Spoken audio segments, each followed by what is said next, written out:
Hey now. What you think? No, we're not doing Lizzie McGuire. Oh, I love Lizzie though. No, I love Lizzie too, but like this is Kendrick.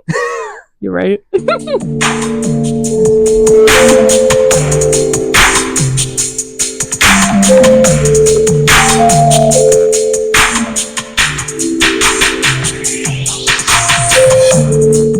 Of course, we're back at you with another episode of the Duck Squad podcast. Welcome back. This would make episode 6, even though... Stand by. Some other stuff we're working on over here. What are you working on? Don't worry about it. Well, that's only the little snippet we heard a couple episodes ago. It's still not finished. Okay, but stop flexing it. I don't mean to flex it. Just be pressing buttons. I don't know how GarageBand works. You're like Carly and Sam on iCarly with that blue remote. She was just pressing buttons. That was Freddy's invention or something, right? I don't remember. You mean you don't remember? I don't remember. Alright, we're getting sidetracked already. We back at you with another album review. Y'all know who this is. Y'all know. James picked this one. He was like, alright, we gotta talk about this before the year's over. Well, I wasn't expecting this to drop. It just came out of nowhere. It really did. It just showed up. It just popped out. And showed them. If y'all know who we talk about by now, we're talking about Kendrick Lamar. Back at you with a brand new album, GNX. I mean, I don't feel like Kendrick Lamar really needs an introduction, but I will say, I would maybe call myself, at this point, a Kendrick Lamar fan. This is the first album I've caught when he dropped, and I've listened to completely. In 2022, I haven't listened to that album in full when that one dropped, but I've heard most of it, but I've never listened to one of his albums all the way through. I guess I would call myself, like, I am a fan, but I feel like I only know the surface level of Kendrick, if that makes sense. I get that. So I don't want to start talking like as if I know this guy. If he's, yeah, you know what I mean? I will say I know he's been in the game for quite a while, since like, 2010s? Yeah, early 2010s. Yeah. I remember I really caught on to him in 2012 when Good Kid, Mad City was dropping, because he was, everyone was kind of hailing him as like the new up and coming like big rapper, like he was gonna like really take over. So I gave the album a chance and I really liked it. And I went back and listened to what was technically his first album, Section 80, although a lot of people kind of hail that as like a mixtape, and Good Kid, Mad City is the first album. You can kind of decide that for yourself. But I became a fan like real quick. I continued on to Pimp a Butterfly, which was his big record. Everyone really caught on to him after that. A lot of people hail it as like one of the top rap albums of the 2010s. I do know that. That is true. That was a really big record. And that went on to 2017 with Damn, which saw him getting a bit more commercially sound-wise. Yeah. That has hits like Humble and DNA. Right. A little more commercial sounding than we were used from Kendrick. Kendrick's a very heavy message type rapper, in case you don't know by now. I feel like he's very authentic. Oh no, it's 100%. He's 100% locked into just being himself. He's not going to change who he is or how he makes music because somebody told him to, or because it would, I don't know, make his numbers bigger, or... Yeah, no, he's real. He's a real kind of guy. And it's reflected in the music, which continued on. Took a bit of a hiatus between Damn and the next record, which you were just talking about, Mr. Morale and the Big Steppers. Mm-hmm. He did put some music on the Black Panther album. Oh, that's true. He had the Black Panther album. Mm-hmm. He had like a sort of like compilation type record with Untitled, Unmastered, just a bunch of like songs that he recorded in the studio, but like none of them had like real names or anything. But that was a tight record as well. And then that just carried all the way on to GNX. But I think another thing to be highlighted before we get into the album is just what I think has led up to this album. What had happened earlier this year. That's when I really caught on. I was like, okay, Metro and Future are dropping an album with Kendrick. I really got to listen to more than just the hits with this guy. Like, let me listen to this guy. and that's how I got caught up in the whole, like, Kendrick versus Drake and that whole thing. Like, everybody did back in, when did this start? March? April? Yeah, no, the album dropped at the end of March with that song on it. So, like that? Late March, early, like that. Yeah. With that crazy verse that just set everybody off. Even like J. Cole dropped a diss, but then like he took it back and he apologized for it, so he kind of exited that beef real quick. He peaced out. Yeah. Kendrick and Drake were going back and forth for a couple months after that. it kind of led to the demise of Drake. Good. I'm gonna say it. Good. Maybe he had a few good songs, but he's a pedophile. Certified. What? Yeah. That sucks. Yeah, I think you could tell we're not exactly Drake fans over here. I'm sorry. I will say I used to be, maybe in like 2017 before I knew better. You know, that happens a lot, unfortunately, in music. You become a fan, you're like, oh, this person did bad things? And I think Arlo just farted. Arlo. I think he farted. We right in the middle of a podcast. He's sleeping. He's a sleepy boy. Audio listeners, you can't see it, but we're sitting on the couch and he's sleeping behind us up on the couch. On the head of the couch? I don't know what you call it. I'm not sure. He's snoozing, but he was snoring a little bit. I think he farted. Anyway. Just getting back into the beef. Yeah, there were diss tracks going back and forth, but I think the biggest one Drake's to come out... mid. No, They were mid. Drake They're was so weak. bad. They're so bad because he can't do improv. He can't do things on the fly like that. He can't. He's not a bar-for-bar rapper. No. Like, when he's trying to be hard on a song, like, you can tell, and it doesn't come off real. Did you hear, I don't know when this was. He looked a little bit younger, so it could have been 2010s, but did you see he was trying to do freestyle on a radio station? Yeah. He's not a freestyle rapper. He's not. He can't do that kind of stuff. He's not. But you know who is? Kendrick Lamar. He did it. I thought this was a mixed match beef when I saw Drake was trying to clap back. I was like, Drake, you need to leave this alone. Like, yeah, Kendrick you need to sit down. Kendrick's a real one. He's gonna come for you, and he did.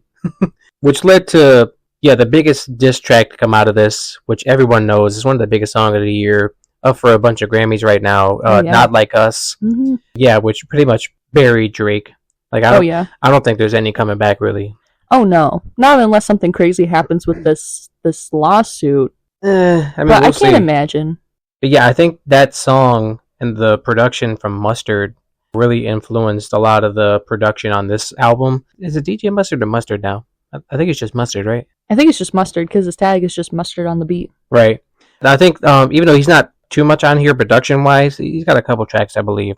Yeah. But I think just overall, that really influenced the way I think Kendrick was going with this album if he wasn't heading there already anyway. Very West Coast inspired, and Kendrick is from the West Coast, so like it makes sense. But yeah, that's the intro. He's one of my top 3 favorite rappers of all time. I'm a big fan, so I might be a little bit biased in this review, I'm not going to lie. I almost got away without him looking at the notes. I was about to hit record, and he's like, wait. I'm glad I looked at these notes, because there might be some problems. But no, not might be. There's going to be some problems. Hey. Some more serious problems here. No. I did not like a couple of these ratings. With that, you want to jump right into it? Oh, absolutely. It doesn't start off bad. It actually starts out pretty good. Okay, yeah, it does. Okay, diving into the first track on GNX, we have Whacked Out Murals. What you think? I really love that this song he just goes right into just like calling out people, and he's just like putting it all on the table, and he's like, this is what we're talking about on this album. This is how it is. And he just pops off, and I love that. The first 3 lines are sung in, I believe it's Spanish. There's a lot of that on this album, I will say. Yeah, her. I found her name. It's I'm not gonna say it right because I'm white, and I'm so sorry. It's Deira Berara. So she features on 2 other songs in the album. So from my loose translation of what she said in the beginning, she basically says, "I feel your presence here in the night as we begin to cry." So that kind of sets the tone. This whole album in general is going to be very emotional and very, very vulnerable. That seems to be a theme this year with artists overall. Like we talked about with Tyler, the Creator, Post Malone. This year in general, people are they're putting it all out there. They're putting their heart on their sleeve, and they're writing these really crazy songs. But basically in the first song, I feel like he's just putting it all on the table, and he's just kind of like, this is me. Like a quote from his verse. I never lost who I am for a rap image. I feel like the beat and everything with this first song is a little bit different from the rest of the album. Like I just feel like the beat's a little bit different compared to the rest, which I kind of like because to me it seems a little more like a standalone song. It's kind of spooky. I also really like the line, "I'm doing what COVID did, they'll never get over it." And I feel like he's kind of commenting on Not Like Us and his verse on Like That. He recognizes people are still talking about it, and they've been waiting and waiting and waiting for this album to drop because they're like, what do you have to say next? What are you going to do next? And he's like, well, I'm gonna beat all of your expectations. Yeah. That you were not gonna expect this. It's all authentic me. I'm not selling out, and this is what he did. Yeah, no, I totally agree with that. Yeah, I love the production on this song. It definitely is different. I wouldn't say this could fit really anywhere. Maybe at the end, but Maybe. But this definitely is best as an intro, and I think it's a great intro. I love the escalation of the beat. You know, like it just keeps going up and up and up more. Like the orchestra section in the beginning when it was just like the violin. You know what I mean? Yeah. Like that was really I nice. really like the use of violin on this album. That was really dope. So I love the production on here, and yeah, like you said, Kendrick's just going crazy. Kendrick doesn't always go so crazy, but like he can really let loose on a track, and he does that quite a bit on this album. But like this is like the first like big example of it, and so yeah, he's just going bar for bar here. I love the COVID line too. The Lil Wayne line was cool too. Oh yeah. I don't think that was a diss. Like No. Lil Wayne kind of called it out on X. But like I don't really think it was like a diss or anything. I think he was just saying, like, yeah, like this is how it went down. I got the Super Bowl gig, Yeah. but like you wanted it, and like some people saying you should have it, but like it wasn't his gig to begin with. They chose Kendrick, and like there's nothing wrong with that. Yeah, it's gonna be the year of Kendrick next year. It really is. It has to be. I like that he's like acknowledging on this song and the album in general, like he's putting in the work and he wants the acknowledgement he deserves, which I feel like it's kind of foreshadowing the Grammy results and winners a little bit, maybe, because he's saying, like, I'm at the top of my game and this is what I'm doing, and you guys need to recognize that because I'm here and putting in the work, and hello. Hello. Peekaboo. Well, we're going to get into that one. I know. I just really love the lyricism. I love how upfront and honest he is in this song. And in general this year with his lyricism. He's just very upfront, and I really like that because there's no like beating around the bush or trying to figure out what he's saying really. Yeah.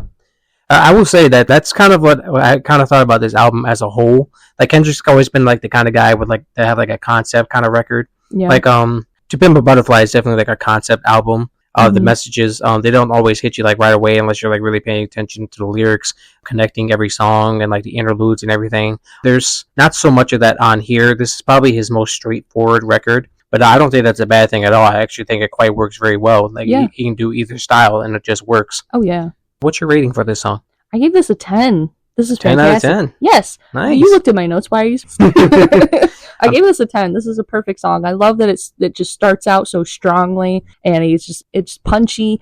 It's got I really like the spooky beat, like the spooky vibe to it. I like that it's a little different from the rest of the songs. It's just a perfect start. So I give it a 10. I'm starting out strong. And okay, well, you can tell by that noise. I start to get a little iffy throughout the. But listen, I'm not. You're a little biased because you're a big Kendrick fan, so you got both sides of the coin here, okay? That's fair. Well, I gave this one a 9 out of 10. If that means anything. That's good.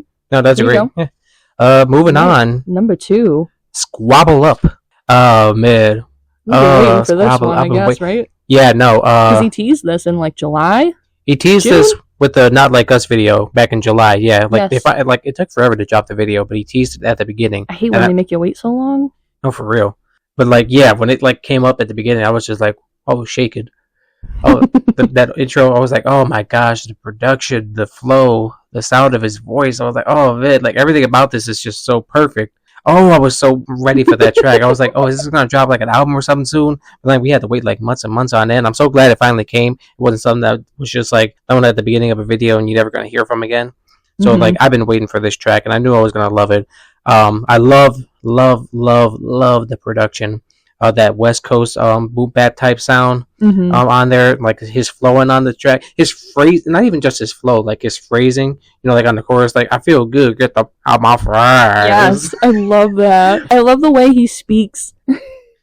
The way he like enunciates on certain verses, it makes it stick so much better than as if you just said it normally. Or not normally, but like in a different tone or something. Yeah, no, I get what you're saying. But yeah, no, it just worked. His vibe on the track was just so great. It was so funny, but it was so cool at the same time. Yeah. I love this track. Like I can go on and on and on just about how much I loved it. But like, yeah, this was just this was 100% like just West Coast vibes, and I was here for it. The first time I listened to this album, I probably put the song on loop about 4 times before I even listened through the rest of the album. Like I had to keep listening to this song because it's so good. I love that over the summer it kind of got nicknamed to the broccoli song because of like the first verse or the first couple lines. Yeah, I remember everyone saying like it was going to be called like broccoli or something like Yeah. that. It ends up being called Squabble Up. Close, I guess. Close guess. I love the 90s vibe on this. I just love the vibe and I love the sample that he used just to make it sound a little like nostalgic. Overall, he kind of just talks about his personal growth on this in such a like an upbeat way, which is really fun. I always love to hear, like obviously everybody's always excited to hear the first song on the album. I'm always so excited to also hear the second song because like okay, like you've set the tone, how are you following up with it now? And this song just pops off, in my opinion, almost as hard as the first song, and I really like that it matched the energy still. It's a little short though. It's like 2.5 minutes. I didn't mind that. I feel like I Yeah. got exactly what I wanted from the track. I mean, just waiting so long for it and like just waiting to hear the rest. Like I felt satisfied. I felt like I got exactly what I needed. Didn't need to be any longer for me. It just worked for me. Well, that's good. I feel like I could have got at least one more verse out of it. Maybe a little more instrumental or something. But overall, this is still a great song. And especially this song, like, being anticipated for so long now. Because, like, it's December now. He's dropped this, like last week? So at the end of November. Yeah. And people have been waiting for the song since July. Like, that's forever ago. So to finally hear the song and for it to meet expectations exceed them even is so great. I know. I gave this song a 9 out of 10. I gave this bad boy a 10 out of 10. Woo! This is my favorite track on the album. Wow. It's looking like this is the big hit because it debuted at number 1. Oh, it did. Yeah. Yeah, the song was charting for a while. Oh, that's also another thing with this album. Like, it debuted at number 1, the album as a whole, and he occupies the first top 5 of the top 10 songs right now. Ooh, So, like, 1 through 5 is that. all Kendrick songs from this album. I knew he was charting still, but I didn't know it was like... Yeah, no, top he's up 5. there. I think Good for him. only 3 other artists have done that. Good for him. That's crazy. That is crazy. This song's in my top 3 for sure. This is definitely my top 3 because it's my favorite. But Well, obviously. moving on, track number 3, Luther. Here we go. Here we go. Okay, go ahead. Oh, okay. I get to Pop go off. for... Okay. Okay, obviously this is another favorite of the album, I would say, for the majority of fans. Definitely in my top 3. I love SZA. I love them together. They're so good together. The way they sound together, the way, like, they just sound perfect together. I love the sample.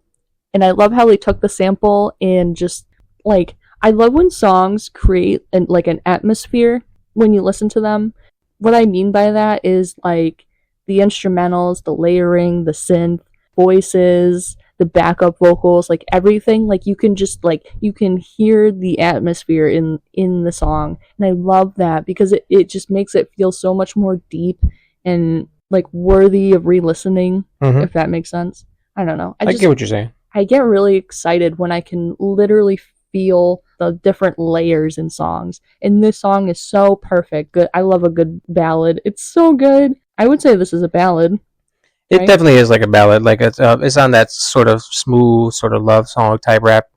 Kendrick hasn't always tapped into this type field, and I feel like when he has in the past, it's been a bit sort of like hit and miss. Okay. It's not really like his field of expertise, but I think 100% on this album it works perfectly, especially on this song. I love their back and forth.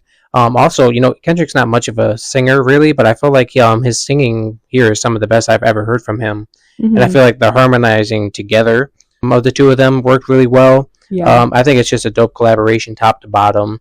And also that song, it is a Marvin Gaye song, but I also do want to highlight that there is a version of the song out. Not just out, it had been dropped back in the 80s, of course, but Right. Cheryl Lynn and Mr. Luther Vandross.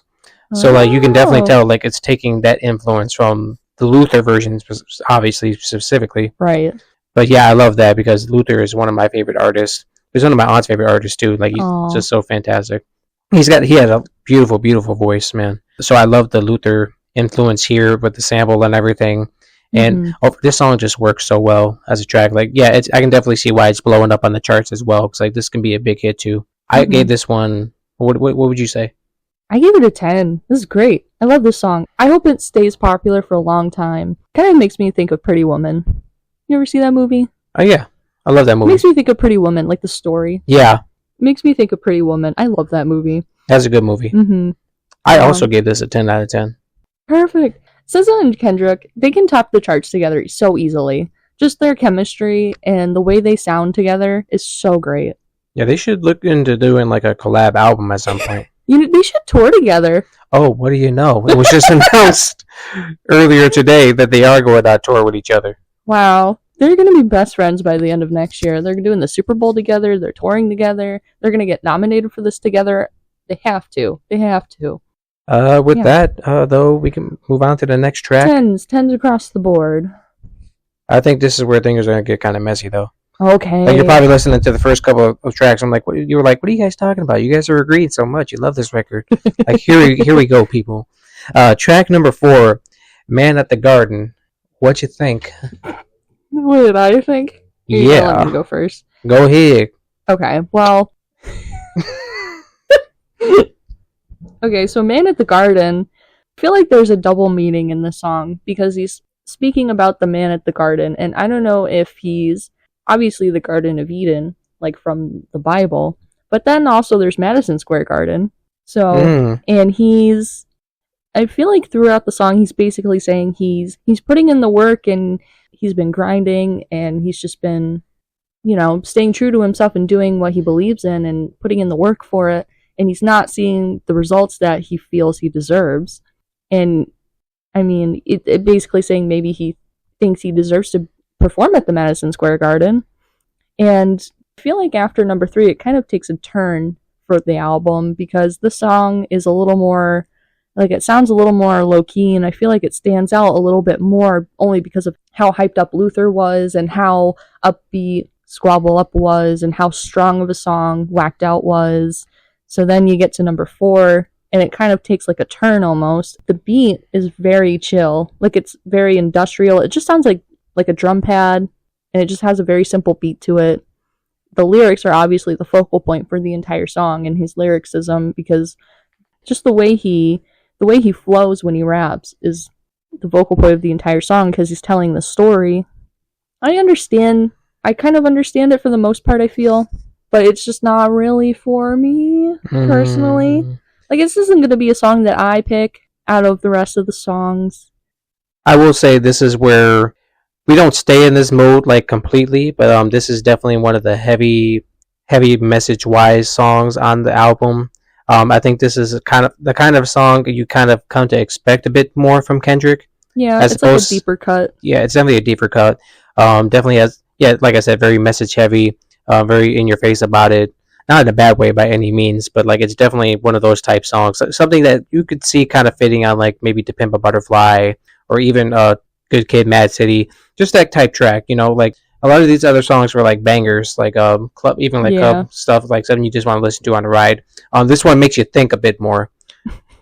Is that why I don't like it? I didn't say anything like that. I'm just saying, like it's one of those. It's a message heavy song. It is. No, you're right. It is. And this is what people come to expect from Kendrick. Yeah. In terms of the message, like he's saying, like it's definitely like biblically influenced here. Mm-hmm. Like just trying to stay grounded in your fame as you grow, but also wanting that sort of love and attention for the work that you put in for the time, but also not losing who you are from before all of that. Yeah. Just like staying grounded as who you are as a person, just staying strong in who you are. That's the message I got from the song, and I love that kind of message. A lot of people when they get the kind of fame that Kendrick has, it goes to their head and it kind of blows up their career, kind of messes with like their work. Maybe they don't put in as much work, but like Kendrick, I feel as though has stayed true to, like we were saying in the beginning, he stayed authentic and just real to himself and to his fans and to his music. I mean, he wrote Humble. He has to stay humble now because he wrote the song. That's true. It's right there in the name, people. Come on. But I love the chill beat on this song. I love, his bar. It allowed the bars to really just cut through. Mm-hmm. Like the message just cut through, and it works so well for me. And I love how it crescendos at the end. The production, it stays like in one place for a little bit, but then like when you get like toward the end, it like starts ramping up a bit more. Yeah. And it comes back down just a couple seconds before it ends, which I thought was really dope. Yeah. I love this track, and I love when Kendrick gets into this kind of mode. Like I get like you kind of do have to be like in the mood for this type track, and this maybe isn't one that like you would put on if like you're going out to the club or if you're riding around just like vibing. I would definitely like listen to this just going around, just to put on, just to listen to, because like I love this type of stuff. Mm-hmm. Me personally, I gave this a 9 out of 10. Wow. I understand that this is like maybe a little more of what people would have expected because of his past work and stuff, and this is kind of like his manifesto song for manifesting the results that he wants from his work. Personally, this isn't really for me though. Sometimes I just can't get into deeper songs because I don't know, I don't relate to them or whatever, I don't know. And I didn't grow up a Kendrick fan either. So I'm not fully used to like his quote unquote original sound. I gave it a 6. That's I still think it's a good song. I'm just not personally gonna pick it. Put that 6 upside down. It's a 9. All right. Have fun with that. Okay, thanks. Moving on, we got track number 5. Hey Now. Hey Now. What you think? No, we're not doing Lizzie McGuire. Oh, I love Lizzie though. No, I love Lizzie too, but like this is Kendrick. You're right. I feel like this is definitely like taking it up a notch after number 4. Like this is the next step up in terms of the lyrics and the beat. Like he's just taking it in the next step up. And the song's a little bit more silly. He's dancing. This song is one of those songs you just vibe to. Yeah, it's a vibe song. We're back on West you Coast. Wearing, bro? I love that line. It's so funny. I love the build in the instrumental portion of this. I love how the synth will crescendo and it just builds that tension up. And I mean, this song really proves, if it wasn't clear that Kendrick is just like completely like dominating the rap game right now, this song pretty much makes it clear. Like, he's out here and he's doing this and he's going to get the results he wants. He's nominated for Grammys. He's performing the Super Bowl. He's going on a world tour next year. So I feel like he's going to start seeing all these results that he's been manifesting. And I know big 3, just big me. It's just big me. It really is. I'm sorry, keep going. It's okay. I mean, the whole theme about this song too is like his resilience throughout the years and his authenticity and just like putting in the work for what you want. And I love the nostalgic beat. It gives me like an early 2000s vibe. I really like that. I don't know. I like when things are nostalgic sounding and they just, I don't know, they make you feel all like, you want to listen to it again and get into old stuff. I like that the song's a little silly. I like that it still has those really deep lyrics in it. I like the mix. I like the mix as well. I love the production. We're getting back into that West Coast type vibe. It definitely did have like a late 90s, early 2000s vibe. That's something I wanted to mention at the beginning because I'm actually surprised. Looking at the producers on this album, I'm surprised there's no Pharrell Williams on here. Because Pharrell, like he's not on here at all. Like when I first heard Squabble Up, I thought a lot of people were like speculating it was a Pharrell beat. I thought it was a Pharrell beat, but like he's not on here at all. He has worked with Kendrick in the past, and plus like that stuff is like right up his alley. You know, he's worked with like West Coast rappers all the time. He's had like that kind of production. He actually kind of made this kind of sound like really popular at the time with stuff like Drop It Like It's Hot with Snoop Dogg and everything. Oh, right, yeah. That was him. So like I thought for sure like that influence was here. The influence is here, but he himself is not here. So I was kind of surprised by that. But cause it definitely feels like Pharrell. It definitely feel like Pharrell beats some of these songs. Very Pharrell inspired, so I love that because I'm a huge Pharrell fan. Like not just as him as like a singer and a rapper, but as a producer because he's a fantastic producer. Right, I always forget that he has that side of him. Oh yeah, no, he's definitely I always forget that. I don't know why. He's like a Neo type guy, you know. Like he is. Like he wrote a lot of songs, produced like a lot of songs for people, but then like he has his own stuff going on too. Yeah. But yeah, I love that influence here with the beat. The vibes here are just crazy. Like, again, like Kendrick, the past few years have been like on that crazy phrase kind of vibe, like what I was saying was Squabble Up, like what the on my fire. Yeah. And then like you got the what the you wearing, bro? I love that. It's silly. I love the back and forth that he has with I hope I'm saying this right. Dottie Six, who's on the song with him. They kind of have like a little back and forth toward the end of the record. I love the tech deck line at the end. I don't know if you caught that. He's saying like he's gonna flip it like a TED deck. Oh yeah. I love that line. I just love Kendrick on this kind of production. Like I couldn't have imagined it because like there hasn't been that much kind of influence from him, even though he's from the West Coast. But I just think it works perfectly for him. I gave this a 9 out of 10. Woo! I gave it a 7. It's 7 because it's a solid song and it's a step up from Man at the Garden for me personally. I like the silly aspect. I like the mix of silly and serious. So it's a 7 for me. Moving on, track number 6. This is where things about to get real crazy. Hey. Reincarnated. I was stargazing. Life goes. I'm just kidding. That's another thing. A lot of people thought that song was called Reincarnated. I heard Reincarnated and Broccoli when that sticker came out. But what you think of the actual Reincarnated? She's back. Dayra's back. I really hope I'm saying her name correctly. Dayra. She drops another couple verses. A loose translation I've got from just myself trying to do it and from the help of Google. She's saying, "What do you see in your gaze / your reflection? You and I in the night."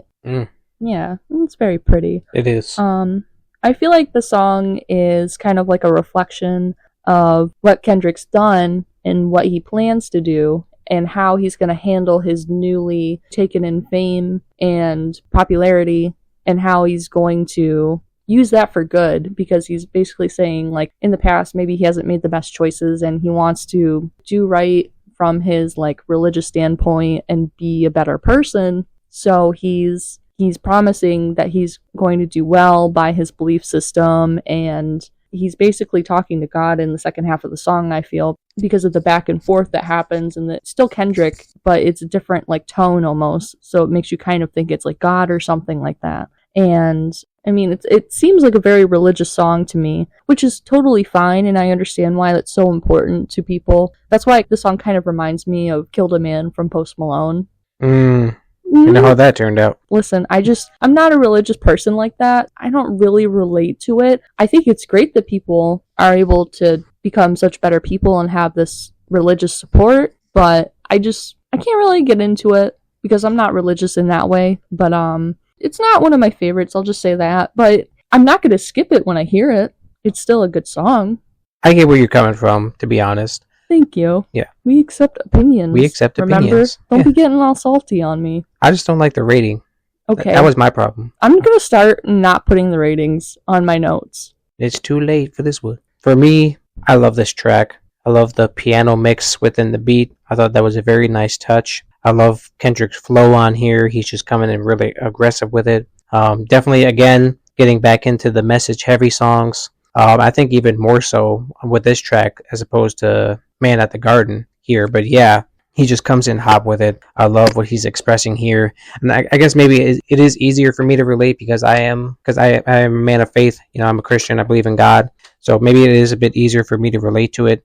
I just love that type of stuff from Kendrick. And I don't feel like there's hardly anyone who's better equipped to talk about such things than Kendrick because of how real and authentic he takes the path with it. So I just think it works perfectly well here. That's true. He doesn't beat around the bush when he's like making these religious type songs. Right. He's just like, this is what I believe. I'm just going to talk about it, and I'm not going to make you think it's something else when it's not.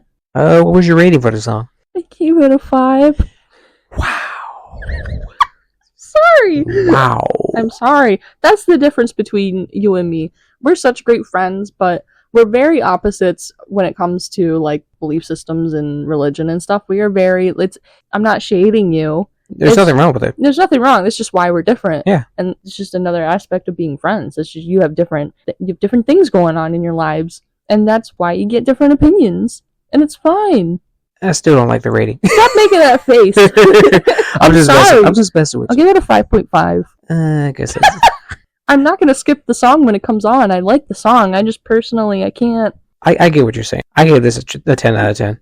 Wow. I love. That's a big one. Yeah. I mean, I don't usually hand out 10 out of 10s like that. Yeah. But like, this is just a really special record. I think this song in particular is really special. I love it. So yeah, 10 out of 10 for me. I'm very biased on this album. I'm not gonna lie, but period. Still, like it would be up there for me even if it wasn't Kendrick. Moving on. We're already halfway through. It's going by a little quick. These songs aren't very like quick though. They're like an average length, I would say. I think also it's because it's a shorter album. You know, a lot of albums these days are like 20 plus tracks. Like this only has 12 tracks. This is 12 songs.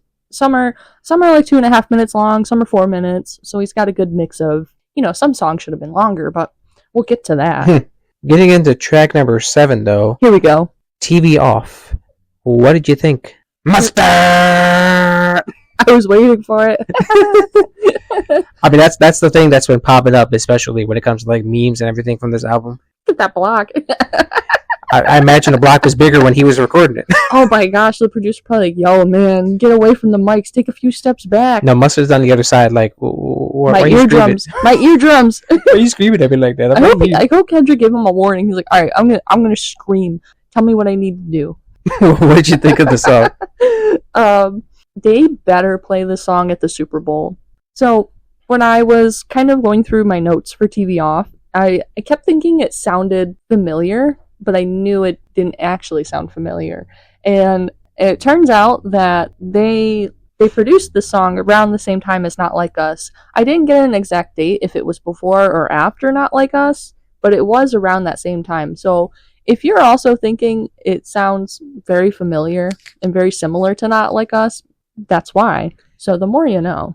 Well, I know, like, when it comes to, like, artists and producers getting in the studio together, they don't go in, like, just to make, like, one particular song.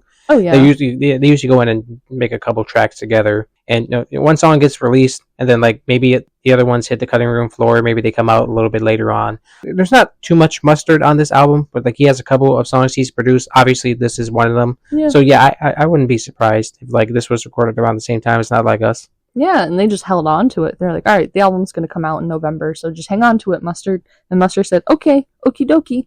Mustard! Don't lose my beat. This song is so punchy. I feel like he could be dissing people in this track, but I just didn't catch it myself because I'm not super knowledgeable on Kendrick myself. I don't think anyone was catching any strays here. Okay. There's not too much diss-heavy stuff on this album, despite what people might believe because of like how diss-heavy he's been this year. I wanted to ask if you thought he was dissing anybody, and like not in particular, but like at all in this song, because I feel like he's talking about how scarce people are in his life at this point, because he's saying there's very few people he can trust, there's very few women he feels like he can trust or have a relationship with. He feels like maybe no one's on his level or wants to put in the same amount of work as him, and he's like, well then why are you around me if you're not matching my energy and you're just gonna do whatever and you're not gonna put in the work? Like, I'm clearly putting in the work and stuff, and if you're not gonna match my level, then get off this ride because we're not doing it. Right.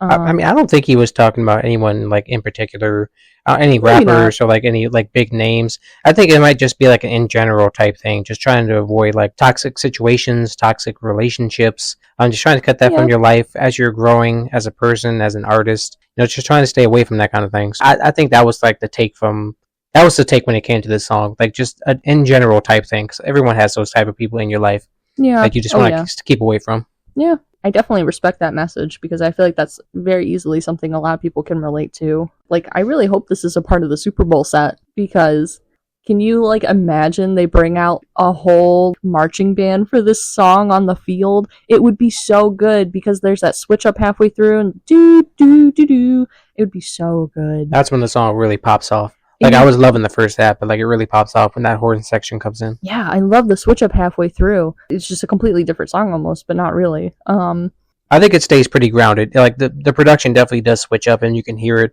but I think it stays grounded as one song. Like it can get kind of mixed sometimes with songs. Like when you do like a beat switch up, it kind of just feels like two songs mushed together.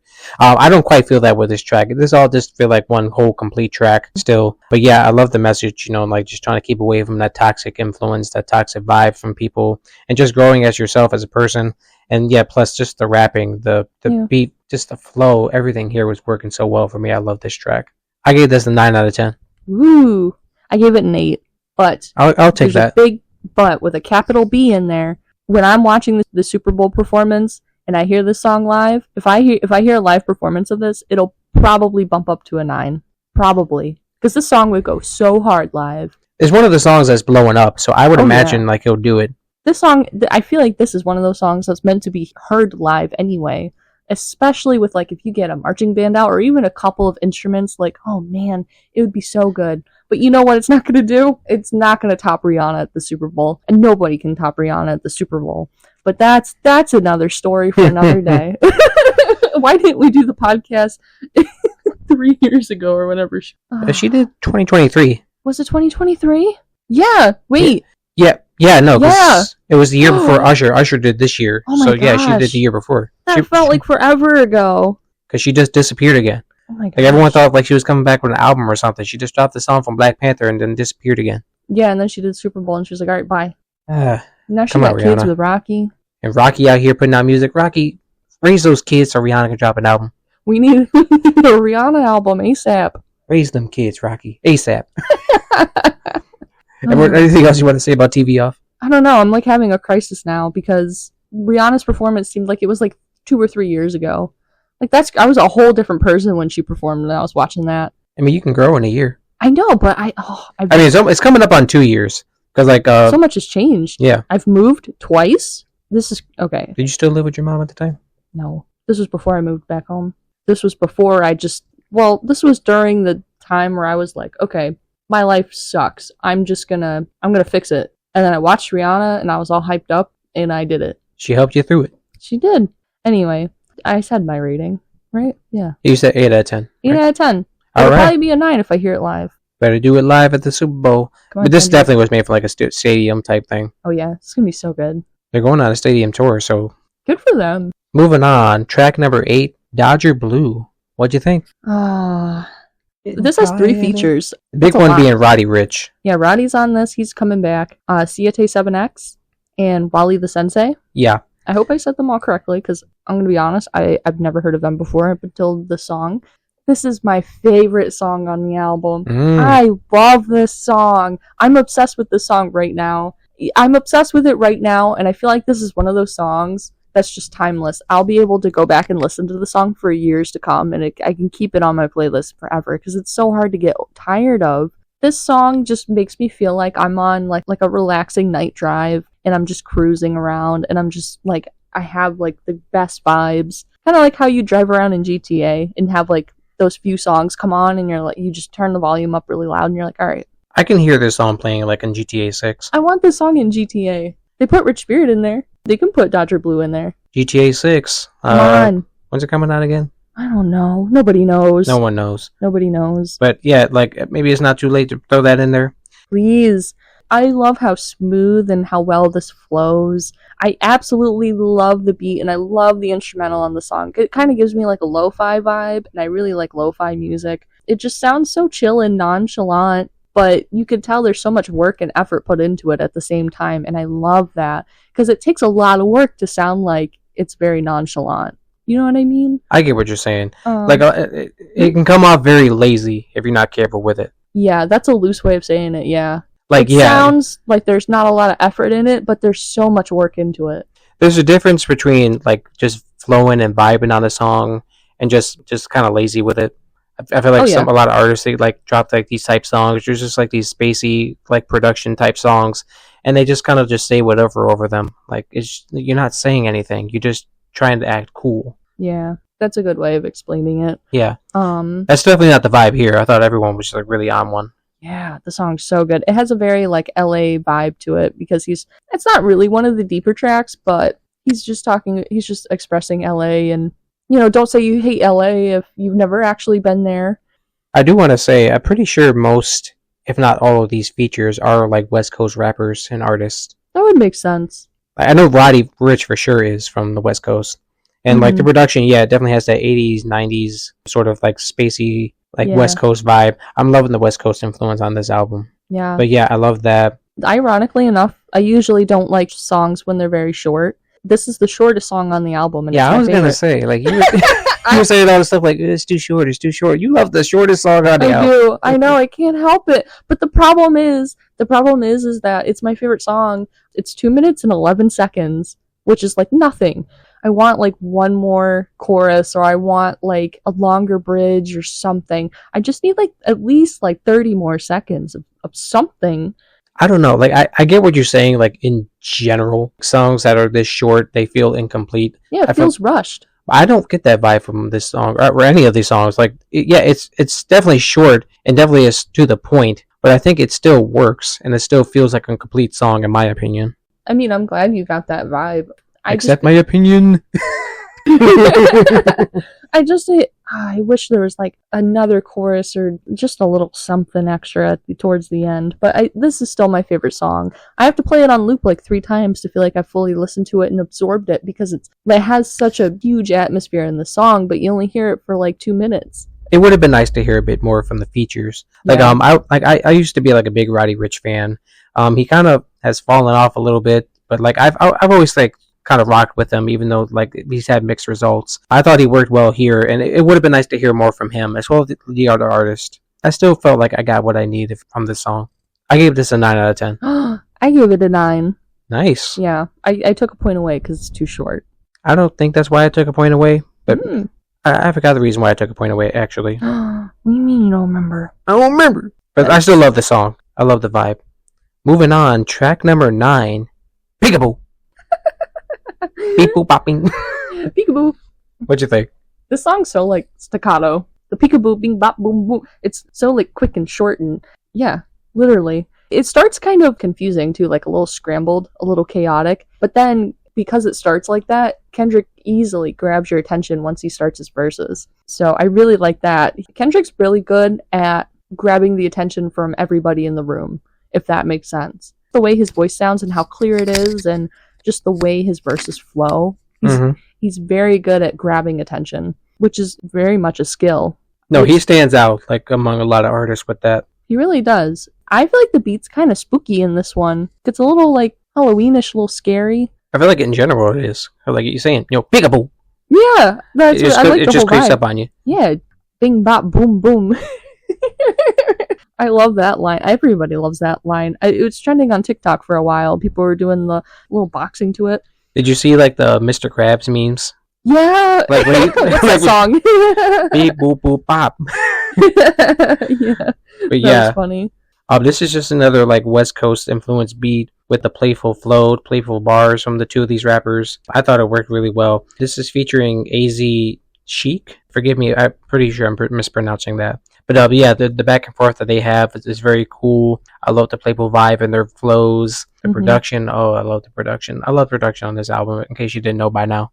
But yeah, I thought everything here works pretty good. This might be one of the lower tracks, maybe, for me personally. It's kind of a light song, lyric-wise and depth-wise. It's a little bit lighter. I just think with all of like the influence on this album, we kind of see this done a bit better on other tracks that come before it, and I think not so much after, because I think the album kind of shifts a little bit toward the end. But I think we've heard this a bit better from a couple tracks before, like Squabble Up and TV Off, even Hey Now, I would say.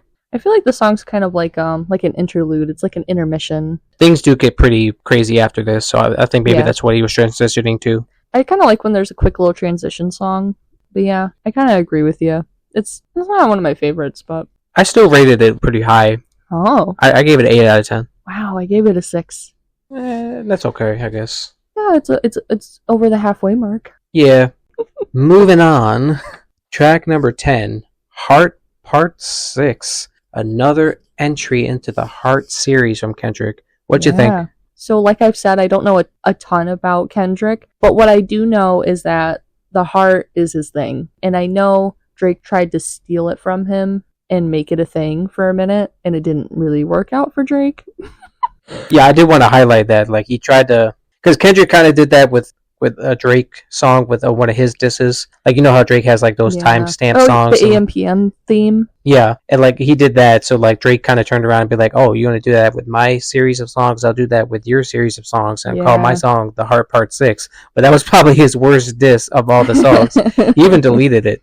Yeah. Like, it really... That blew up in his face, and Kendrick took the title back. Yeah. Honestly, my favorite diss is just completely ignoring the other person and not even acknowledging them. And that's pretty much exactly what he's doing in the song, because he doesn't mention Drake once, as far as I know. He's kind of like taking a spotlight back, because he's like, no, this is my song. Like, give me that back. And he did such a great job. The song is so good. In my opinion, that the biggest diss is literally ignoring them. You just ignore them and do your own thing, and then the results will show. I mean, that could kind of contradict, like, how Not Like Us happened and stuff like that, because that's nominated for Song of the Year and stuff like that. But I still think that just completely disregarding them and just completely doing your own thing is just such a great diss, in my opinion. Drake may feel like a bit of a shadow over this album just because of like the influence the production has from like Not Like Us, but like really, like this has nothing to do with Drake at all. Like this is just Kendrick dropping an album. I'm sure so many people were like waiting to see if he would take this back from Drake and how he would make it sound, what he would say on it. And I really hope this exceeded everyone's expectations, because I'm really glad this wasn't like a diss or anything like that. I really love the chorus and I love the 90s vibe to it. This album overall has a really nostalgic vibe to the beats and to the flow, and I really like that. Yeah, absolutely. And I mean, in the verses, he's kind of giving his respect to how much he's grown as a musician and how, you know, he came up and became successful, and he's kind of just in a way showing his appreciation for where he came from. I really like the lyric in the chorus, use your heart and not your eyes.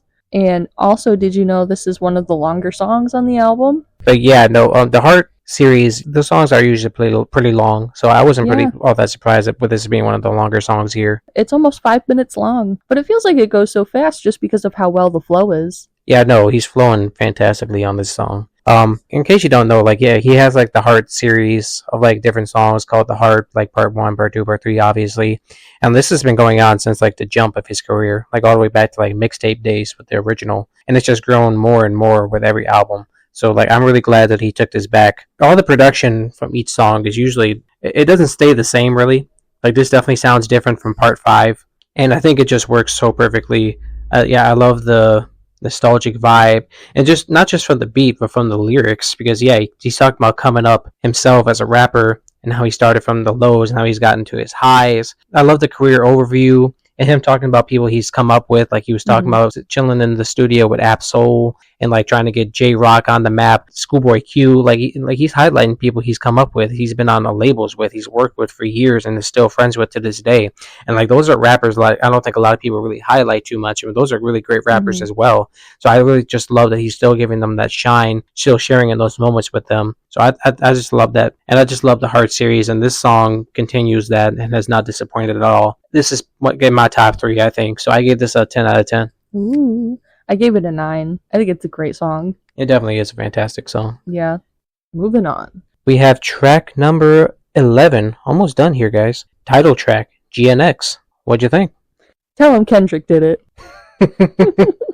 I like the kind of silly, well, not really silly vibe, but the whole Tell him Kendrick did it thing. Production-wise, I feel like the song's kind of quiet. Like, I had to look and make sure. I was like, is it my volume? Are my AirPods dying or something? Like, what's, like, every time I listen to it, it's just quiet. And I don't know if that was an intention, if that's a way of them grabbing your focus when you listen to it, so you really listen to it and pay attention. But it kind of threw me off, and I just kind of felt, well, this kind of feels incomplete, and I feel like something's missing, because the beat is very, very simple, and I mean the main focus is just like the rapping, but there's hardly any beat that personally I could hear or feel or kind of vibe to. So it almost sounded like slam poetry or something. It kind of gave me like Hamilton vibes.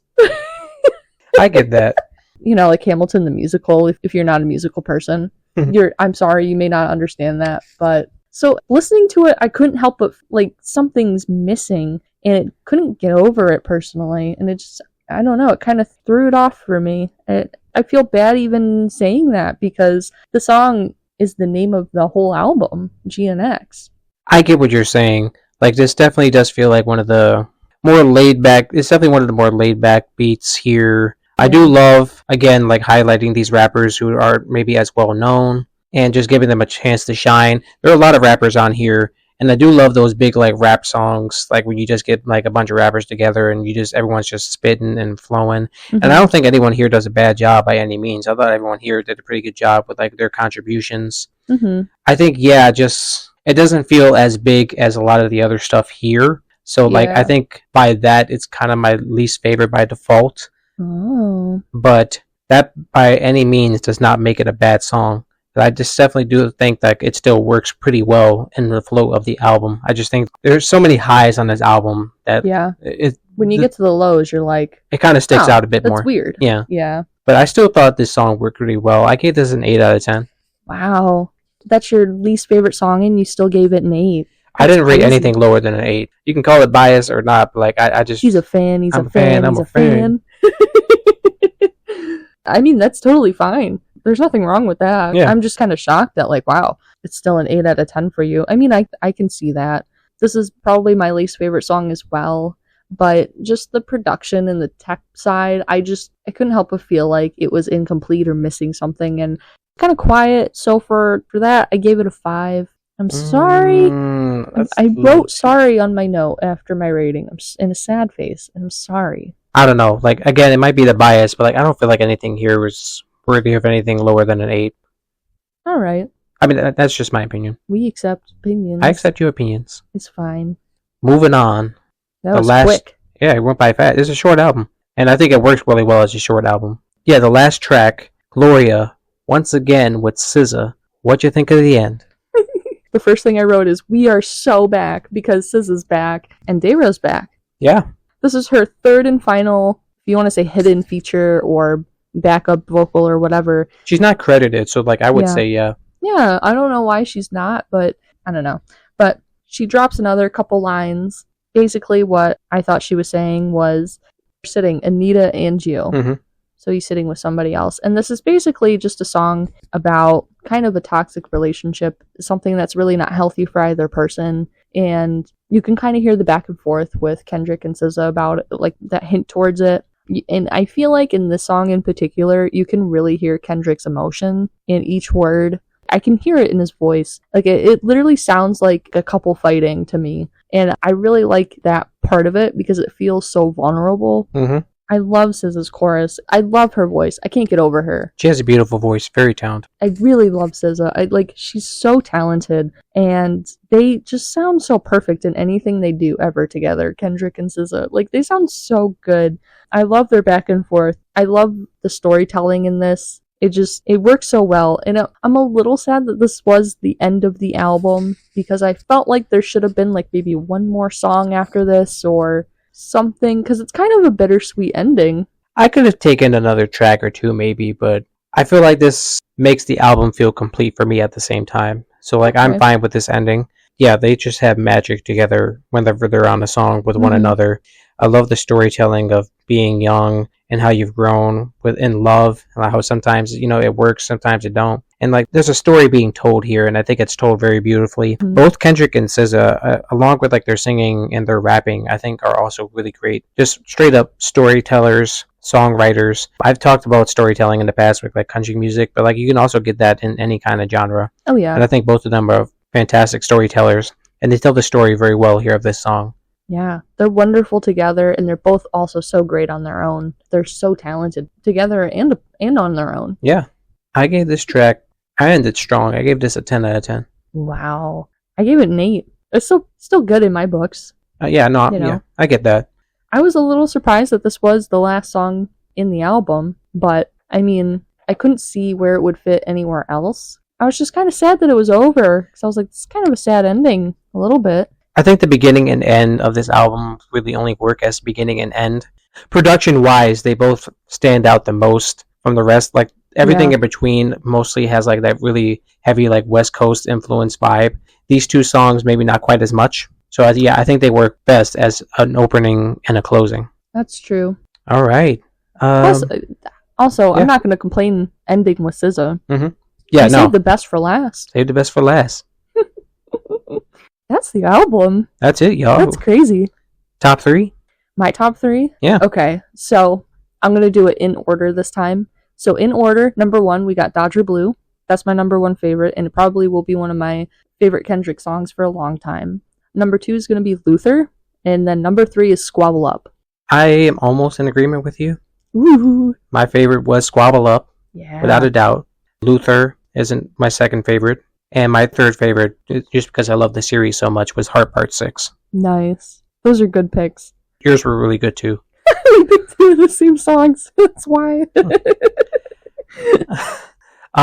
Overall rating of the album, overall thoughts? This was my first time catching Kendrick right when he dropped an album and getting to listen to it when it was fresh. So I was really excited to do that. I feel like overall, I would maybe rate this album, I'd probably say I want to say a 7.7 out of 10. Okay, that's good. It's solid. Yeah. I like the mix and variety of like silly songs and lyrics and deep meanings.